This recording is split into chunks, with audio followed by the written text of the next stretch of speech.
사무엘상 10장 17절부터 27절 말씀 마음을 집중하시고 함께 읽어보십니다.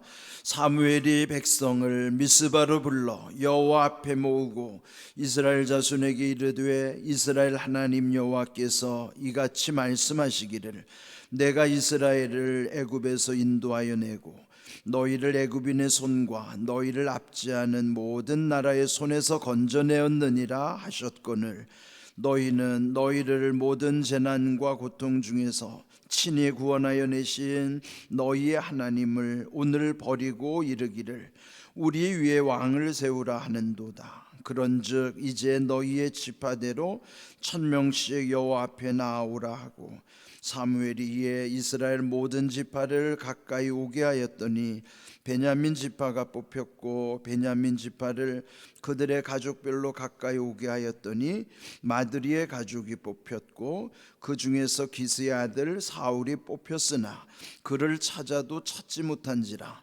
그러므로 그들이 또 여호와께 묻되 그 사람이 여기 왔나이까? 여호와께서 대답하시되 그가 진보다리들 사이에 숨었느니라 하셨더라. 그들이 달려가서 거기서 그를 데려오매 그가 백성 중에 서니 다른 사람보다 어깨 위만큼 컸더라. 사무엘이 모든 백성에게 이르되 너희는 여호와께서 택하신 자를 보느냐? 모든 백성 중에 짝할 리가 없느니라 하니 모든 백성이 왕의 만세를 외쳐 부르니라.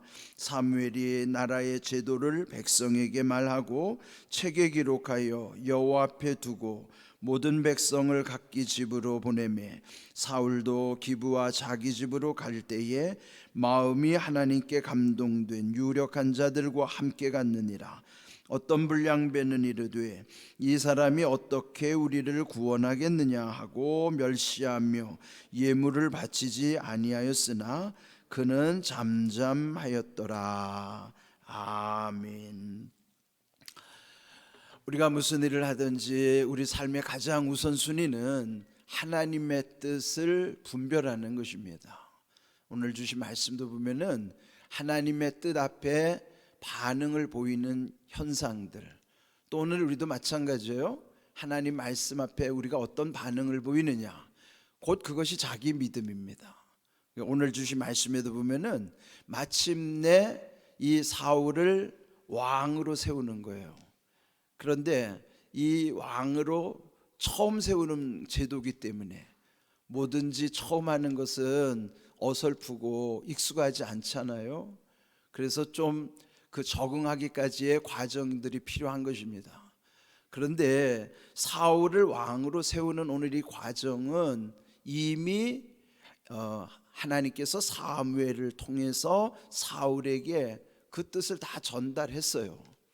앞에서도 보면은 아버지의 잃어버린 암나귀를 찾으러 갔다가 그 암나귀는 찾지 못하고 오히려 사무엘을 만나게 되고 그 사무엘을 통해서 하나님이 자기를 왕으로 세운다는 것을 알게 된 거예요.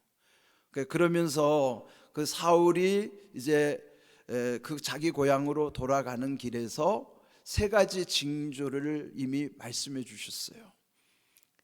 이게 이제 현실이 되기까지는 먼저 징조가 있어야 돼요.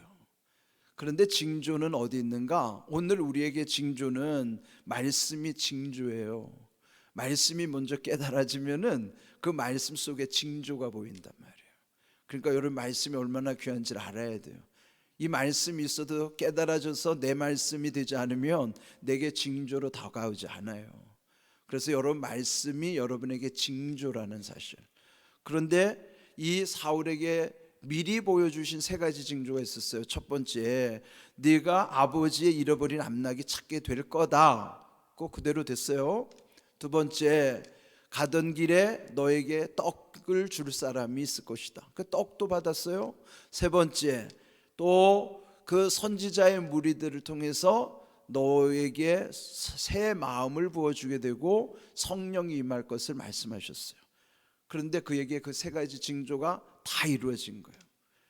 자, 그러면 우리도 이 징조가 이루어지려면 먼저 이 말씀 속에서 내게 주시는 이 말씀이 내 삶에 이루게 하시는 하나님의 뜻이 깨달아져야 된단 말이에요.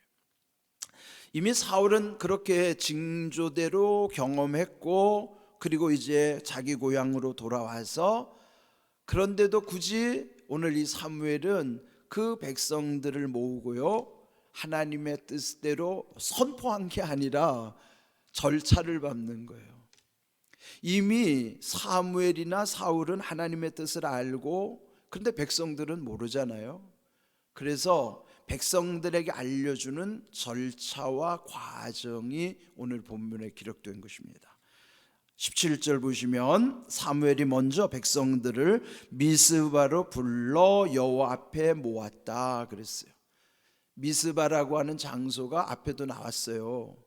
7장에, 그때 7장은 사무엘이 본격적으로 역사에 등장하는 장이 사무엘상 7장이에요.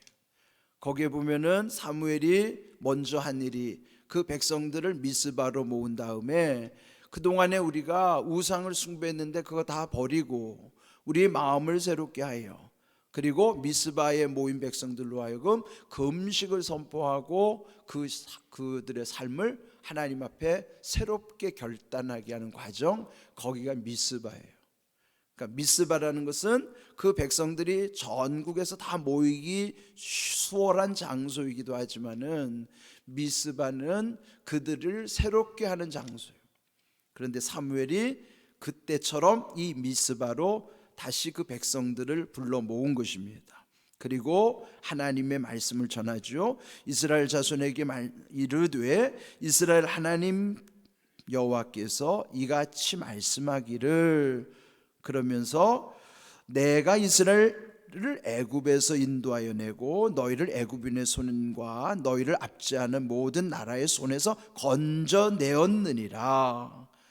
그러면서 너희는 너희를 모든 재난과 고통 중에서 친히 구원하여 내신 너희의 하나님을 오늘 버리고 이르기를 우리 위에 왕을 세우라 하는도다.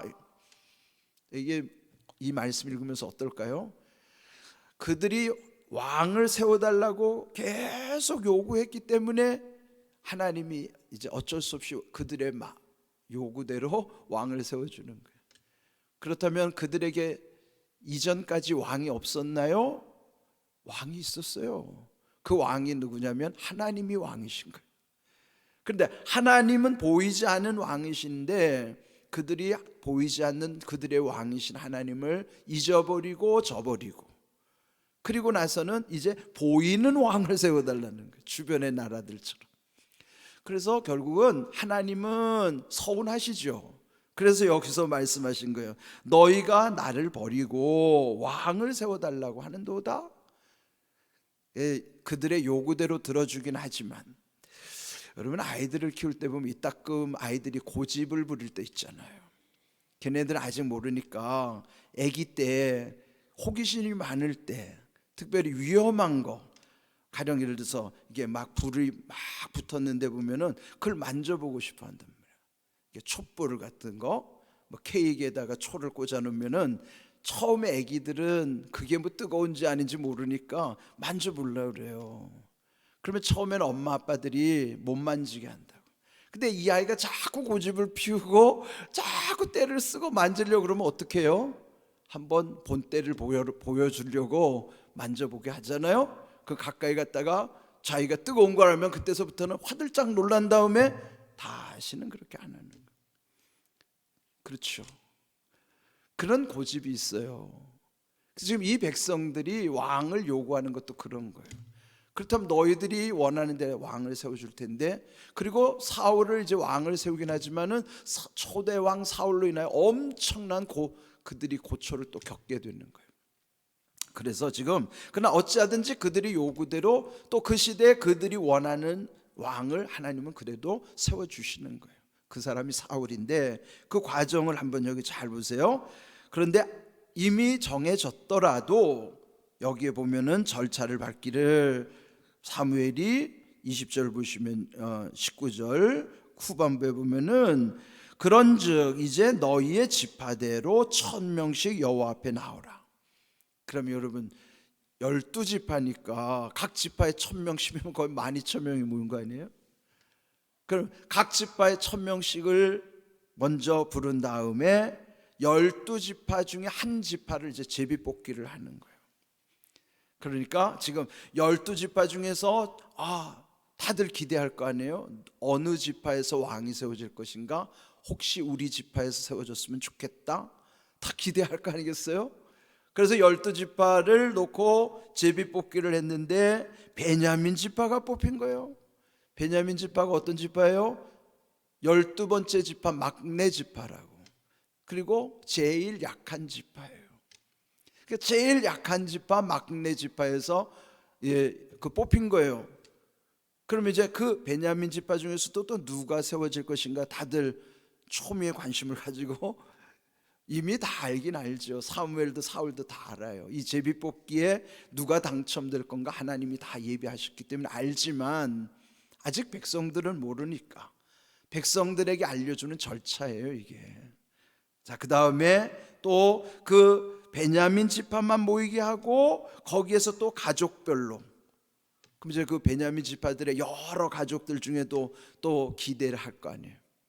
그때 또 제비뽑기 했더니 마드리의 가족이 뽑혔고 이제 주표 들어오는 거예요. 그 다음에 최종적으로 제비뽑기를 했더니 누가 뽑혔겠어요? 당연히 사울이 뽑히는 거지. 지금 이 제비뽑기 속에는 하나님의 섭리대로 지금 진행되고 있는 거예요.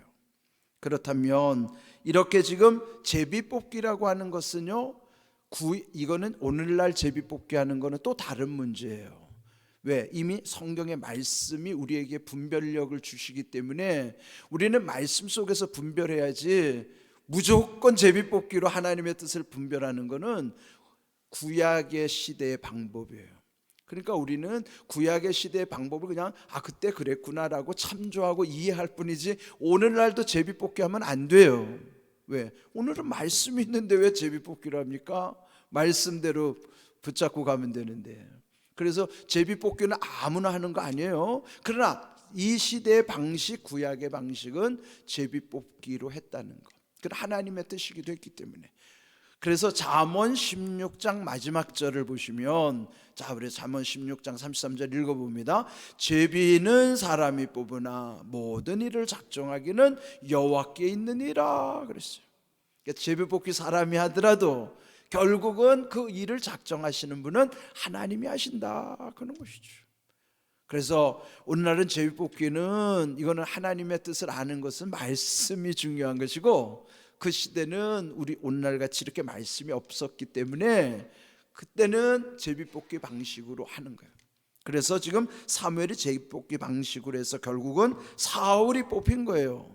그래서 이 말씀대로 사람이 제비뽑기 해도 그 작정하시는 이는 하나님이시다, 그 모든 백성들이 다 인정하는 거예요. 그래서 결국은 이 사울이 뽑히게 됐는데, 문제는 21절 끝에 보니까요, 정작 당사자를 찾을 수가 없는 거예요. 주인공 사울이 안 보이는 거예요. 그래서 다시 물어요. 거기 보면은 22절, 그들이 또 여호와께 묻기를 그 사람이 여기 왔나이까? 당사자가 안 보이니까 혹시 안 온 거 아닌가? 그래서 물어봤더니 하나님이 말씀하기를 그가 진보다리들 사이에 숨었느니라. 자기는 알고 있죠, 지금 자기가 뽑힌다는 거를. 근데 왜 사울은 이렇게 숨어 있었을까요? 그만큼 그는 소심한 거예요. 또 왕이 된다는 게 두렵죠. 그가 마음이 소심하기도 하지만은 최고 지도자가 된다고 하는 것에 대한 두려움도 있기 때문에 결국은 그가 숨어버린 거예요.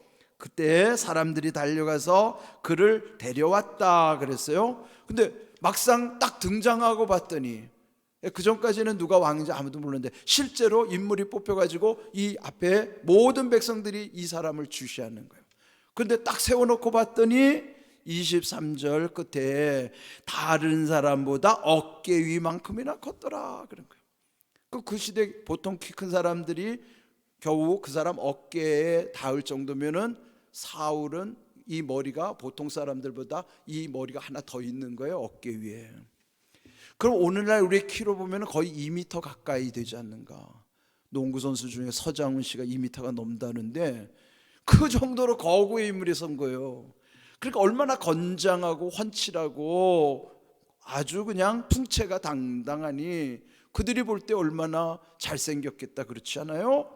그런데 결국은 그렇게 뽑고 난 다음에 26절을 보면요, 사울이 이제는 돌아갈 때에 그들을 본 반응이, 하나님이 선택한 그 사람에 대한 반응이 어떻게 나타나는 거 보세요. 마음이 하나님께 감동된 유력자들은 함께 갔는데 27절, 어떤 불량배는 이르되 이 사람이 어떻게 우리를 구원하겠느냐, 멸시하며 예물도 드리지 않았다 하는 거예요. 여러분, 이거 하나님 앞에 반응을 볼 때는 이렇게 두 가지 현상이 나타나죠. 아니요, 크게 보면 세 가지 현상이에요. 그건 뭐냐면은 하나님 말씀에 아멘 순종하는 사람하고 받아들이지 못해서 오히려 불평하면서 멸시하고 예물도 드리지 않았다, 불순종하는 사람들이 쫙 갈라지는 거예요. 그러면 그 중간에 또 어떤 사람이 있어요? 누가 되든지 상관이 없다, 무관심한 사람들, 방관자들이 있다고요. 그래서 크게 보면은 긍정적인 사람과 부정적인 사람과 이래도 저래도 좋은 무관심한 방관자들이 있어요. 물론 무관심하는 방관자들이 제일 많을 수 있어요. 그런데 중요한 것은 뭐냐, 하나님의 뜻이라면 우리는 아멘 해야 돼요. 이게 사람의 뜻과는 달라요. 사람의 뜻은 아니면 아니라고 말해도 상관없어요. 그런데 하나님의 뜻은 아멘 해야 돼요. 하나님의 뜻이 아니면, 여기서 말한 대로 만일 하나님의 뜻이 아니라면 반대해야 돼요. 그러니까 무조건 찬성하라는 게 아니에요. 하나님의 뜻일 때 찬성하라는 거예요. 무조건 반대하라는 게 아니에요. 하나님의 뜻이 아닐 때는 반대하라는 거예요. 우리가 한 가지로 생각할 수가 없어요. 중요한 건 하나님의 뜻인가 아닌가를 분별하는 게 중요해요. 그래서 하나님의 뜻이라면은 당연히 아멘, 하나님의 뜻이 아니라면 당연히 반대해야 돼요. 근데 여기는 하나님의 뜻이 벌써 정해졌음에도 불구하고 아멘하는 사람이 있는가 하면은 어떤 불량배들은 멸시하고 오히려 예물도 드리지 않았다. 그는 뭐예요? 여기 이들을 일컬어 뭐라고 표현했어요? 불량배라고 표현했어요. 영어 성경에는 트러블메이커. 트러블메이커는 뭐예요? 트러블 일으키는 사람들. 그러니까 오늘 우리에게도요, 하나님의 말씀을 순종하지 않는 사람을 뭐라고 치냐면 성경은 불량배라고 하는 거예요. 트러블메이커라는 거예요. 나도 그럴 수 있다 이 말이에요. 내가 하나님 말씀을 순종하지 않으면 나도 불량배예요. 나도 트러블메이커란 말이에요. 그러니까 우리가 해야 되는 건 뭐냐면 하나님 말씀 분별하고 말씀이 옳은 대로 순종하는 거예요. 말씀이 아닌 거에서는 단호히 반대해야 되는 거예요. 이걸 오늘 배워야 되는 거예요. 근데 오늘 제목이 뭐예요? 잠잠하였더라. 누가 잠잠했을까요? 그걸 지켜보는 반응 속에서 정작 당사자인 사울은 잠잠하였다 그랬어요. 이게 중요한 겁니다. 그럼 자기를 지지해주는 사람들에게는 나도 기쁘지요. 그러나 나를 반대하는 사람들에게 마음이 좋을 리가 없어요. 불편하겠죠. 그런데 그때 우리의 마음이 흔들리면 안 돼요.